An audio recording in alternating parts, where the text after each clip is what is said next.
Namaste Bitya, Hamisha Khush Raho Bitya. A very good morning to you all. Myself, JV and Dr. Ravi Jain, Associate Professor and HOD, Department of Practice of Medicine, and Faculty of Homeopathy Science at JYOTI VIDYAPEETH Women's University, Jaipur. In this series of lectures, I will be discussing about diseases of the alimentary tract. Today, we are going to discuss about peptic ulcers. Peptic ulcers are very common disorders that we see among the general public. So what are peptic ulcer? An ulcer is defined as disruption of the mucosal integrity of the stomach, duodenum, leading to the local defect due to the active inflammation.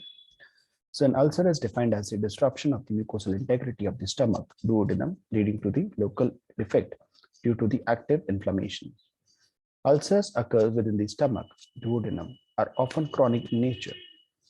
Peptic ulcer disease occurs most commonly in the duodenal bulb and the stomach. It may also occur in the esophagus, pyloric channel, duodenal loop, jejunum, and Meckel's diverticulum. Chronic gastric ulcer are situated on the lesser curvature within the antrum. Chronic duodenal ulcer usually occurs at first part of the duodenum. So, the ulcer is nothing but the breach in the continuity of the stomach and duodenal wall. And these are most commonly in the peptic ulcers are most commonly seen in the duodenal bulb and the stomach. Chronic gastric ulcers are situated in lesser curvature within the antrum, and chronic duodenal ulcer occurs in the first part of the duodenum. Now, what are the causes of peptic ulcers? The causes of peptic ulcers includes H. pylori, that is responsible for 90% of the duodenal ulcers and 70% of the gastric ulcers. 30% of the gastric ulcers are due to non-steroidal anti-inflammatory drugs. Aggressive factors, which includes gastric acid, pepsin, and smoking. Male to female ratio is 2:1. That is, peptic ulcers are more common in females, 2 times more common in females as 2 times more common in males as compared to females. H. pylori is a gram-negative and spiral multiflagellate at 1, allowing it to burrow and live deep beneath the mucous layer, closely to the epithelial surface. H. pylori causes enteral gastritis that is associated with depletion of somatostatin and increased gastric release from the G cells. The clinical features of peptic ulcers includes the epigastric pain that is described as burning or gnawing discomfort. The discomfort is ill-defined and there is aching sensation or as hunger pains. Pain pattern in duodenal ulcer occurs 90 minutes to 3 hours after a meal and is frequently relieved by antacids or food. Pain that awakes the patient from sleep between midnight and 3 a.m. is the most discriminating symptom within 2/3 of the DU patients. In gastric ulcer discomfort, it is precipitated by food. So in case of gastric ulcer, whenever a patient is taking food, there is pain. There is nausea and weight loss that occurs more commonly in gastric ulcer patients. Endoscopy detects ulcers in less than 30% of the patients who have dyspepsia. Dyspepsia that becomes constant is no longer relieved by food or antacids or radiates to the back may indicate a penetrating ulcer. Pathophysiology. Peptic ulcer is strongly associated with H. pylori infection. H. pylori infection is associated with a chronic active gastritis. It is gram-negative and spiral and has multiple flagella at one end which make it motile, allowing it to burrow and live deep beneath the mucous layer. The bacteria is spread by person-to-person contact via gastric refluxate or vomitus. It causes enteral gastritis that is associated with depletion of somatostatin from the T cells and increased gastrin release from the G cells, which stimulates acid production by parietal cells. Prostaglandins play a critical role in maintaining gastroduodenal mucosal integrity and repair. H. pylori acts by reducing gastric mucosal resistance to attack from acid and pepsin. It causes a pangastritis, leading to gastric atrophy and hypochlorhydria.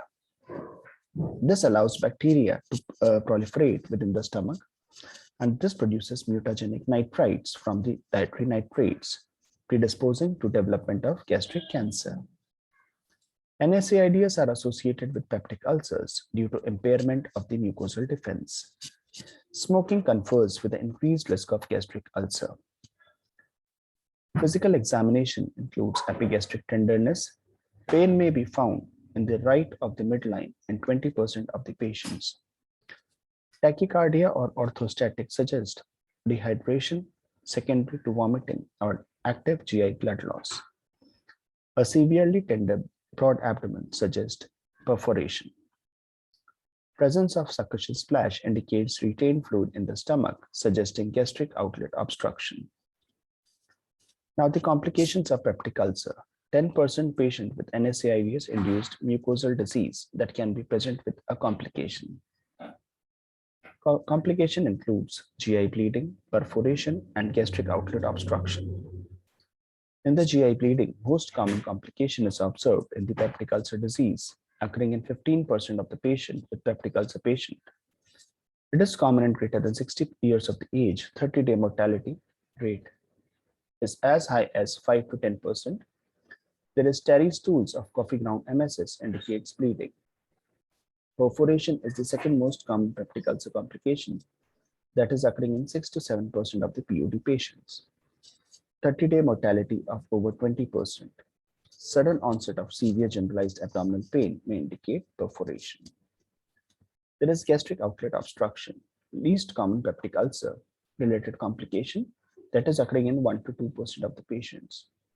Common symptoms of gastric outlet obstruction includes nausea, vomiting, increased in postprandial abdominal pain, and weight loss. The pain is worsening with meals, with nausea, vomiting, and undigested food that suggest gastric outlet obstruction. Now, the treatment of peptic ulcer. The treatment of peptic ulcer includes antacids, H2 receptor antagonist, proton pump inhibitors, cytoprotective agent, and therapy of H. pylori.